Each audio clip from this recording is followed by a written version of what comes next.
Et si vous ou quelqu'un dans votre entourage a des douleurs, qu'elles soient chroniques ou fonctionnelles ou mécaniques ou dans les organes ou sur la peau, des douleurs qui traînent et qui traînent et qui traînent depuis des jours, des semaines ou des mois. Certains portent des douleurs pendant des années et pourtant il n'y a aucun signe médical. IRM, scanner, tout a l'air de bien marcher. Et pourtant la douleur est là. Certains médecins deviennent incrédules parce que ils ne voient aucune raison pour que la personne souffre. Et elle souffre pour de vrai. Et personne ne met en doute les propos d'une personne souffrante. Et là, on est face à l'impuissance.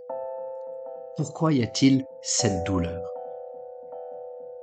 Eh bien, je vais vous raconter un événement, une histoire que j'ai eue avec une cliente. Cette dame avait environ 55 ans.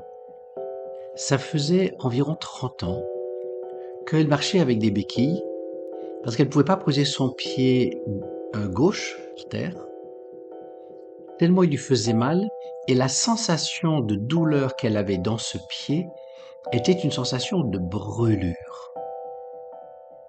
Et à chaque fois qu'elle posait son pied, ça brûlait, comme si elle posait son pied, je ne sais pas, sur une plaque chaude, ou bien, je pense que vous connaissez ces situations, en plein été, à la plage, ou bien sur la route. Vous êtes avec des nu-pieds, puis vous enlevez le nu-pied, et vous posez le pied sur le goudron, ou sur le ciment, ou sur le sable bouillant.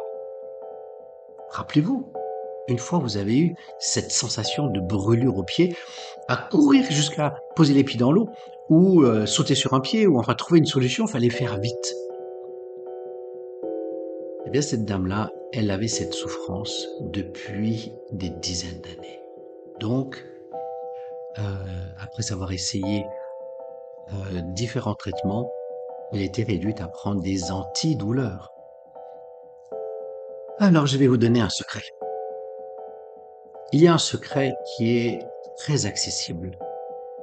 Et grâce à l'hypnose et l'auto-hypnose, on fait des choses incroyables. Eh bien, vous savez ce que j'ai fait avec cette dame? Eh bien, je l'ai fait visualiser le mot douleur. Et on a pris un petit peu de temps pendant la transhypnotique qu'elle voit toutes les lettres du mot douleur. Donc il y a un grand D, un grand O, un grand U, un grand L, un grand E, un grand U et un grand R, donc en lettres capitales. Je lui ai demandé de prendre son temps de les écrire avec une craie sur un tableau noir. Et pendant ce temps, je laissais courir une musique de fond relaxante, ma playlist. J'aimerais tellement vous la partager, mais elle est réservée aux patients qui viennent en consultation ici. Ou peut-être si vous écoutez une vidéo sur ma chaîne YouTube, vous entendrez quelques morceaux. Après quelques instants, j'avais demandé au départ de la séance qu'elle me fascine quand elle avait bien écrit en grand ce mot douleur. Elle prend une grande respiration.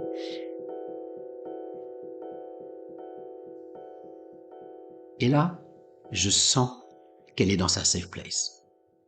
Évidemment, ça c'est l'autre secret dont on a déjà parlé et dont je ne parlerai jamais assez parce que c'est ma botte secrète. Donc, elle respire et puis son visage se détend. Et je lui dis de se concentrer sur le L, qui est la lettre au centre du mot douleur. D-O-U devant, E-U-R après. Et je lui demande de se concentrer sur cette lettre L qui est écrite donc en lettres capitales. Et de demander à ce L de lui dire quelque chose.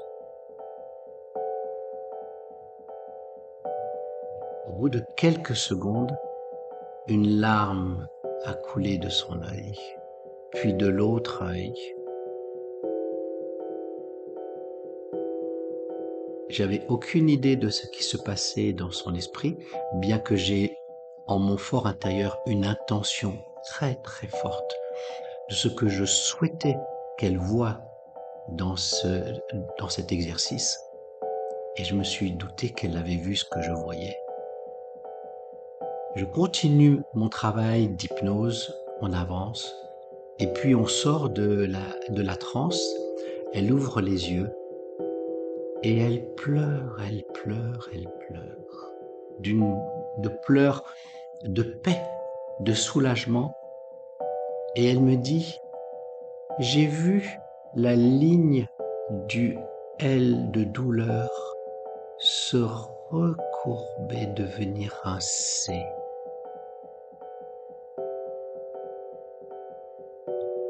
Et devenir douceur. Ça l'a tellement ému, et moi aussi, qu'elle a pris un peu de temps pour revenir à elle, tellement la transe hypnotique était profonde. Et au moment de pivoter du siège pour se mettre debout, elle aurait pris normalement ses béquilles pour se redresser, sans même y réfléchir. Elle pose ses 2 pieds par terre et elle se met debout. Et elle me dit, je suis debout, sur mes 2 pieds. Et elle est rentrée chez elle, en marchant avec ses 2 pieds. Je ne suis pas un magicien, je ne suis pas un guérisseur. Avec l'hypnose, avec l'auto-hypnose, on arrive à transformer une perception de quelque chose de mystérieux et cette vision du L de douleur devenir un C, de transformer sa vie. Et je souhaite que vous viviez des choses comme ça en séance d'hypnose ou en suivant un cours d'auto-hypnose dans le détail et dans la description.